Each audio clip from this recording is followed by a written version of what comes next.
嗨，大家好，我是坦皮叔，今天是2025年7月24号。这一期咱们继续聊一聊庞氏骗局，又一个杀猪盘爆雷了。这个就是大山东临沂的，叫速拍易购。前两天这网上传出这个速拍易购爆雷，这个速拍易购是干什么用的，我也不知道。总之，它是个资金庞氏骗局。什么庞氏骗局？它宣称一天10万块钱，一天给你返600。这什么概念？你拿出10万块钱出来，一天给你返600，一个月就是18000。正好昨天咱们一个节目说一个吉林的李阿姨在北京做家政，一天干15个小时，常年不休，一个月能赚17000。你看这个，你只要拿10万块钱出来，一个月就是18000，你什么都不用干，你10万块钱投到里面。这个是个比较直观的比较。那个干家政的李阿姨一天要干4个5个家庭。有4、5个主顾一天干15个小时才能赚17000。你这10万块钱往里一放，一天就600，这个诱惑多么大呀！这个速拍易购到底是干什么业务的？我也不愿意去了解。总之，它就是庞氏骗局。但是它这个庞氏骗局显得还挺高大上，为什么呢？因为你想，它这个临沂这个地方，山东临沂，一般的像这种骗局你要么在广东，对吧？广州、深圳，或者是杭州。或者上海，对吧？这些比较发达的地方，至少金融比较发达，口号比较响亮。你搞这个山东临沂去了，确实从临沂跑出一匹黑马，这个确实让人始料未及。据说这个速拍易购，资金盘也600亿，这个当然这都是传言啊。为什么这个从山东临沂跑出一匹黑马呢？恐怕跟这个速拍易购它走这个高端路线有关系。这个速拍易购，他上了央视，他通过各种媒体报道和宣传，他接受过主持人董倩的这个采访。这儿正好有个视频，央视的采访，我们看看这个速拍易购到底是干啥的。大家看视频。这个呢是一个融合了线上线下的数字化电子商务平台，那么它解决的是一个能够促进乡村振兴的这样的一个大问题。两位，一位是速拍数字集团的董事长、速拍易购的创始人王少庆先生，一位是速拍数字集团的总裁张强先生，欢迎两位。数字经济是国民经济的重要组成部分，在国家大力发展数字经济的当下，速拍数字集团董事长王少庆联合速拍易购联合创始人张强共同研发了速拍易购平台，得到了大众的一致好评。他们带领速拍数字团队始终坚守初心，敢于突破传统思维模式，始终坚持开拓创新的进取精神。目前已经和临沂大学达成深度战略合作，成为临沂大学教学实习基地。就想，就如果你们这个能有多大的体量，如果达到这个体量的时候，每一个消费者会有什么样的好处？因为我这个企业，特别这个平台就做的再大的时候，它不是我一个企业的。我希望它能够成为社会的，能够成为大家的，做这个平台，我觉得这样是有意义的。一开始呢，是我们集团公司从物力人力去做这一块，最终归归于大家。我一直这样想的，就是做的再大，那都是大家的就行了。好的，非常感谢王总和张总。希望你们这个平台，因为的确是从互联网来看的话，可能一开始起步是最艰难的。那么随着数字的不断的积累，随着这个市场的不断的铺开，可能后面是数字越大，对你们来说就越好做，而且这个市场的呈现度也就越明显。希望你们能越做越大，越做越成功。谢谢两位，谢谢大家。也感谢您收看本期节目，我们下期再见。昨夜梦难留，笑着挥挥手。人生如歌，不过一杯酒。吃过太多苦，泪也没少流。余生繁华，一个人游。这个骗子总有讲不完的故事。这个骗子他之所以能骗，他还跟当下的国家政策发展方向完美的契合，对吧？政府说要搞美丽乡村，他就搞美丽乡村，对吧？政府说搞数字经济，他就是数字经济。对吧？这是国家战略，人家是高度契合。这故事讲起来，我不太清楚这个速拍易购上央视要不要掏钱。这个速拍易购经过央视的加持，那么它蜕变了，变得就高大上了。说到临沂，咱们还得提一下，最近临沂还是挺火的。就是在这个速拍易购爆雷之前，这临沂上过一次热搜，就是关于那个蛤蟆汤，一个小餐馆的老板黄澜随手拍的菜品视频，这个菜品叫蛤蟆汤，所以这3个字引来了灭顶之灾。市场监督管理局以发布违法广告为由，这一个小饭店直接就领到了一张45万元的罚单，而且这个罚单是通过门缝塞进去的。这个临沂这个执法就这么任性，调查到重罚一共是72小时，也就是闪电完成。一般呢，那个执法机构去调查，然后到最后形成一个处罚决定、行政处罚决定书，那个都要1个星期甚至更长，而且他给你听证呢，就是你不服的话，你还可以去找他的上级机构申诉，上级机构这个申诉，如果你还不服，你还可以到法院去起诉。但是这个临沂呀，人家是72小时，就是3天之内调查到重罚，就是45万罚款，而且拒绝听证申请。最后这个事情上了热搜，被舆论一关注之后，这个临沂市场监管部门说，我这个处罚已经取消了，只不过这个取消的决定书没有及时送给这个商家，造成误会。这就叫权力的任性，就是想罚就罚，想取消就取消。这个咱就不提了。现在临沂又来了一个速拍崩盘，这临沂到底咋的了？山东这几年经济不太好，确实啊，这就没赶上新能源，也没赶上什么真正的数字经济，没有赶上，对吧？像那个杭州那样的，杭州6小龙，这个大山东主要还是工业，底子是工业，所以这些高大上没赶上，没赶上就没赶上吧。这回来一个速拍易购，这个数字经济，对吧？这个庞氏骗局资金盘。欺诈盛宴，当他这个资金盘暴雷的时候，对吧？庞氏骗局没有办法往下演的时候，他平台抛出一个平移方案，就是解决方案是怎么解决呢？就是强行把你的资金用商品来这个叫兑换成高价劣质商品，这个也是个套路，以前都见过。上海有一家这个庞氏骗局暴雷，这名字我忘了，最后兑的不就是酒吗？是吧？什么贵酒还是什么酒，都是一个路数。这个速拍易购呢？它是580元兑30个鸡蛋，合着一个鸡蛋将近20块钱一个。这个鸡蛋比那个《红楼梦》里面那个刘姥姥吃的那鸽子蛋恐怕还要贵。这么简单的一个骗局，对吧？我在想，自从这个 P2P 啊爆雷，最早爆雷是叫什么易租购还叫什么？到现在也7、8年了吧？这7、8年间，各种这个资金盘爆雷，各种形式的庞氏骗局，媒体也在宣传。为什么还有那么多人上当受骗？那这是我们要考虑的。难道真的像网上说的，对吧？像这些这个骗子说的，我只是拿走了他们，对吧？跟他智商不相匹配的那一部分资金，对吧？根据他们的智商重新把资金分配一下，真的是这样吗？最近网上有很多这个速拍易购的这个很多这个所谓的受害者在临沂去总部现场去维权，这个视频大家看一看，看视频。满足还给我们投资款就可以了，其他的所有我们都不需要，只需要有几个代表就按照王董事长说的方向去执行就可以了。现在是需要政府有人来按照王董事长昨天承诺给到我们做的满足诉求就可以了，大家说是不是？我们只需要按照王董事长给我们安排的诉求去做好，希望政府来协助王董事长安顿好我们所有投资者的血汗钱，谢谢。我们所有的人今天6点前要得到一些答案解决，对不对？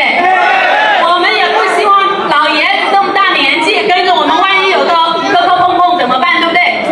我也知道有一些人是怀着孕5、6个月大肚子都过来的，所以我们不希望任何人有任何身体安全问题，因为在这里有很多投资。我看网上有人说，这些去临沂维权的这些所谓的受害者，他们把路给堵了，开着车在高速上面堵了1、2个小时。我看了很多视频，我发现啊，叫无力吐槽，这里面没有真正的受害者，有一个算一个，都是骗子。也就是说，没有什么值得同情的，没有无辜的。我看了很多这个自媒体在那采访，现场采访那些所谓的受害者，问他们知不知道这是资金盘？你10万块钱一天600，你做什么生意能有这么高的利润？他们的回答大部分都知道这个东西难以为继，他们也知道他们的收益是靠后面人新加入的人，人家的本金就是你的利润，都知道。那你说他们被骗不是活该吗？他们想骗后面人的钱，对吧？他们介绍自己的亲戚朋友同学也来加入，有的人自己家里没钱，他是贷款各种信用卡各种这个消费贷款的投入，他们知道这是玩的是击鼓传花的游戏，股神什么时候停他不知道。他认为他能在股神停之前收手。我听还有人居然这个义正言辞的说，现在赚钱这么难，我不这样我从哪儿赚钱呢？仿佛他对吧参与庞氏骗局还是属于自救啊，是一种努力积极向上啊。所以说，这就是解释了为什么这种庞氏骗局、这种资金盘，自从一租宝吧，那暴雷都7、8年了，8、9年了，对吧？在反复宣传之下，还有那么人心甘情愿的前仆后继去上当受骗。所以说，没有什么真正的什么受害者，这些人都是想骗后面的人钱，只不过是玩脱了，玩脱了就开始找政府闹事。不值得同情。每个人都知道这个庞氏骗局迟早是要爆，他都是抱着侥幸心理，这个也能理解。有些人刚开始抱着半信半疑的这个态度，搞了10万或者20万放里面，果然是有钱，能够提现10万，1年下来变成多少？利滚利，反复投入，1年下来变30万。可以说有很多人恐怕真赚了30万，300%。但是你想一想，他们会离开吗？他们只会加入更多的钱往里放，这叫贪婪。他们也知道这个迟早要爆雷，但是不要紧，对吧？等我再搞1000万放里面，我赚3000万我就再撤。所以他不会因为前面我兑现了，我赚了300%了，我收手，对吧？我见好就收，不是的，这叫贪婪。他一定会加仓，跟低保老人一样。既然对吧，这叫路径依赖。你现在干什么能赚钱啊？既然这个能板上钉钉赚钱，而且前面也赚了，所以他把赚的钱加上本金，再加上借的钱，加杠杆，一把再放进去。这回他走运，资金盘没爆，他又赚了钱，他又把它全部拿出来再放进去，然后再加仓，他竭尽自己的所能去加杠杆，无法自拔，直到爆雷。一旦一爆，他一分钱都没有，而且他只剩下债，背着的债。过往从这个资金盘里赚的钱，他也一分没花，又还回去了，变成那个资金盘里面那个数字越滚越大。所以这就是这些人为什么所谓的上当受骗，其实他不是上当受骗，他是赌，他心知肚明，他只是不知道这个骗子什么时候把股神停下来，或者什么时候股神自己会停，赚不下去了。大家还记得吧？我前几天做了一个节目，我说了这个资金盘现在爆雷是越来越快。是不是前几天这个什么一个叫新看家的爆雷，现在就是数牌一代一购，后面还有，现在就类似那个漩涡恐怖螺旋，这个漩涡越到后面是不是旋转的越快，速度越快？现在是在加速，理由比较简单，原因就是一个是经济在下行，资金盘爆雷的越来越多，越多吧，别的资金盘本来还能撑2月的，但是这些所谓的受害者、投资者，他警惕了，他想把这钱抽出来不干了，不玩。等到抽钱不玩的人一多，他马上就这个资金盘就爆，因为大家越来越看到这个资金盘玩不下去，所以这个它就类似于这种叫挤兑，会加速资金盘的爆雷，所以这就是接下来这个资金盘爆雷加速期。其实好理解，不光是这个资金盘庞氏骗局，因为庞氏骗局大家都懂了，它只要能维持撤的人，对吧？撤出的资金比流入的资金小，它就能维持。如果撤的资金比流入的资金大，它很快就爆了。就是那个我们小学做的作业考的题，一个水池子，对吧？一根管子往里输水，一个管子往出抽水，就这么简单。只是它中间编个什么样的故事那不重要，它会有各种各样的故事，不同的资金盘有不同的故事，对吧？有卖茶叶的，有卖茅台的，有卖这个什么是其他商品的，随便不重要，它逻辑对吧？它的核心就是个庞氏骗局。再说通俗一点就是，对吧？你盯着那个高额回报。人家是在算计你那个本金，什么时候把你本金，对吧？一网打尽。为什么现在不一网打尽呢？是因为你的本金还小，不值得他收割。等到他凑的差不多了，一网打尽。这些道理，我想没有人不知道的，都懂。那为什么还参与呢？其实大家想一想，我们的胡适不就是这个道理吗？这个胡适不就是个骗局吗？就目前来看，它就是个骗局。我们不能说他以后也是骗局，以后说不定他改邪归正，制度完善，这个咱不说以后，就说现在他就是个骗局这个特征，但不照样有那么多人前仆后继进去吗？对吧？你说故事，那胡适里面全是故事，欺诈善事、造假、财物造假，但是照样有人信誓旦旦认为什么牛市来了。你看看胡适里面中金、黄金那算不错的，但你看看他那个下面那个选矿场，这次东北大学6个学生。在中金黄金的那个内蒙古这个什么矿业公司下面一个选矿场，你就知道都是金玉其表败絮其中。我每天都在这苦口婆心的劝对吧？这胡适就是个骗局，不要上当。我们参观就完了，围观照样有人对吧往里冲，这就和那个数拍一购不是一样吗？他初期冲进去人都赚钱，都拿到了10万一天600，但最终呢？最终是暴雷，暴雷你就是倾家荡产。有人说我没有倾家荡产，我提前出来了，对不起，等着警察找你吧。胡适虽然你不用担心警察找你，因为那是国家开的赌局，但是胡适赚钱的少，最终结局跟那个数拍一购一样，没有赚钱的，对吧？所以说，如果你认为这个新康佳、数拍一购，还有过去叫什么那个叫禅意投资，那名字我都忘了，反正各奇形怪状的形形色色的资金盘，这庞氏骗局，大家都知道，都认可。那你应该反省一下，如果你现在沉浸在胡适里面，你好好想一想，胡适是不是一个庞氏骗局？虽然它不是那么直接的一个资金盘，其实也差不多。去年、前年，如果你要跟人说这个数拍一购这是资金盘，可千万不能玩，对吧？千万不要参与，它是庞氏骗局。你看人家听你的吗？一样会笑你傻，你就知道唱空。这么好的数字经济，对吧？这么符合国家政策的，马上就上市了，对吧？你就在这唱空，我偏要买。大家想想是不是？你要去年你要说数拍一购要暴雷，那你会被人笑死，你太保守，对吧？看你的节目耽误挣钱，一定是这样的。就像我现在做胡适节目一样，照样有些傻叉跑上来。现在是牛市，对吧？你这老土了，我们要顺应形势，是一个逻辑。所以没有什么值得什么同情的，这是好言难劝该死的鬼。我们只是没有办法，因为你身边的这些资金盘都在暴雷。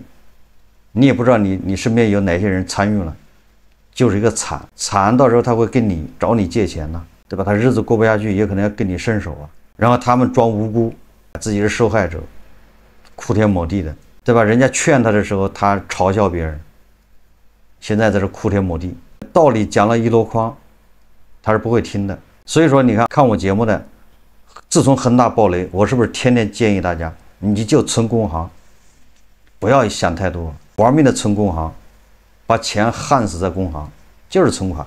去年9月份，对吧？咱们已经感觉到这个利息，存款利息已经无限叫趋近于零，现在就这么个趋势。那你玩命的存工行，确实有点亏。所以我们要搞一些这个 R1，就是低风险的这个货币基金，对吧？或者是搞一点钱换成美元存起来，美元的存款，对吧？以前是4，现在是多少我也不太清楚了。然后你如果买美元的货币基金，还能到5左右的收益，这都是低风险 R1级的，对吧？搞少量的钱配置嘛，这样弥补你那个利息老是往下降，这都是没有办法被动应对这个利率趋近于零的这个一种措施，这叫配置，这叫分散风险。当然了，如果你的钱本来就不多，你就谈不上配置，你就存工行就完了，不要折腾，对吧？恒大暴雷以后，咱们的口号是什么？保工作，保现金流，保身体。对吧？可以骗你的人，但不能骗你的钱。坚决不投资，坚决不投资啊！就现在还有好多资金盘在运行，太多啊！但是马上就要进入加速暴雷期，恐怖螺旋现在在加速。你比如说这个凤凰网财经昨天报道，叫伯爵旅拍现跑路疑云，连一个搞旅拍的这种企业啊，居然都跑路了，也是资金链断裂暴雷，人走电空。定金难退，成品无期，伯爵旅拍失联。面对消费者集中质疑，伯爵旅拍曾2度公告承诺100%履约，并设立专项通道。但新京报贝壳财经记者7月22日拨打其专项服务电话，一度因欠费停机，下午再次拨打，提示忙碌占线。作为曾覆盖全球的旅拍头部企业，伯爵旅拍如今股权频遭冻结，诉讼缠身，婚纱业务收缩已成定局。不过风暴之下，据新京报贝壳财经记者电话采访了解到，其旗下伯爵跟拍业务却在文华东方、美高梅等3亚高端酒店独立运转如常。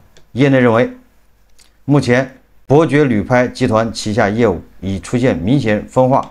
随着主打婚纱旅拍业务伯爵旅拍停摆，转向客单价更低的轻量化伯爵跟拍，或是伯爵集团断腕求生的救命稻草。但其免费引流加高价增销的模式，并非安全防火墙。随着采用相同模式的竞争者已然入场，伯爵的轻旅拍转型之路充满变数，连一个跟拍照的都能爆雷，收了你的定金，后面没办法帮你履约了。不光健身房、理发、这美容美发，还有什么各种兴趣班、培训机构在跑路爆雷。从虚拟的资金盘，对吧，到这种实业实体，处处都在爆雷。当然了，我们也能得出个结论：虽然这个雷声不断，庞氏骗局已经深入人心，对吧？资金盘爆雷，大家是屡见不鲜，但是这个是不会是最后一个。庞氏骗局本身就已经存在好像100-200年了吧，不停的有人上当嘛，所以我们有理由相信，就是这种骗局后面还会一直存在下去，因为有人需要这样的骗局，也就是说傻子太多，骗子不够用，所以我们就会发现一个奇怪的现象：随着往后这个资金盘爆雷、庞氏骗局爆雷越来越多，但是同样有越来越多的这个资金盘、庞氏骗局继续诞生，它只是换个说法，换一个故事，换个剧本，就像我们的胡适，有讲不完的故事。所以这些金融消费者天天梦想着1万点牛市，这个胡适的金融消费者大部分也知道这就是个骗局，他也承认，跟所有的资金盘的那些投资者一样，只不过他认为他能够在这个暴跌之前他能跑掉，就这么简单。我在前面已经说过了，你是跑不掉的，因为人的贪性、贪婪决定的。但你很容易、很轻易的就能赚到钱的时候，你不可能停止，你也不知道在哪儿停止，你到底是挣10%停，还是挣20%停，还是挣100%停，还是挣300%停，还是挣5%就跑？说我比银行利息稍微多一点我就跑了，我赢了，你不知道，你抓不住你的心，也就是你斗不过你自己。但你当初设的目标是5%，说我比银行利息高一点就行了，我比那个美元存款利息高一点我就赢了。万幸你真的赚了5%，这时候你会舍得走吗？为什么不赚10%呢？行情这么好，国家要搞一个，对吧？世纪工程，1.2万亿，这么大的利好，怎么着赚个10%吧？等你到10%的时候，为什么要走呢？对吧？国家又来个大利好，说要刺激拉动内需，要1万亿刺激，为什么不挣50%呢？对吧？你运气太好了，真的挣到50%的时候，你会走吗？同样的理由，你是走不了的。你要挣100%，直到被套住，直到把你挣的钱全还回去，甚至也有可能你这个时候还加仓了，因为你又赚了别的钱了，你的，对吧？你的工资或者房子卖了，很快就又赚钱变成赔钱，深度套牢，对吧？这就和那个心知肚明的玩资金盘的人是一模一样的。你问他能跑吗？在这么巨大的利益的诱惑之下，他根本没办法跑。他也知道这个叫非常危险，饮鸩止渴。直到有一天他打开账户，提现提不了了，才发现晚了。所以说我们要管好自己，要牢记，对吧？不要老想着在这个时候经济不好的时候，你老想着赚钱，这是犯法的，这是违反人性、违反常理的。其实过去经济GDP 是以10%的速度在增长，你都没赚到钱。过去20年那个楼市，对吧？走牛市，你都没赚到钱。现在房地产都往下跌，对吧？这个经济不太好 ，GDP 只有5%了。你说你能赚到钱？你是专打这个逆风局是吗？你是专门在困境中才能找到机会是吗？不信邪，对吧？对自己没有个清醒的认识。好，这期节目咱们就聊到这里，感谢大家收看。如果喜欢我的节目，欢迎订阅转发，也可以在下方留言评论，谢谢大家。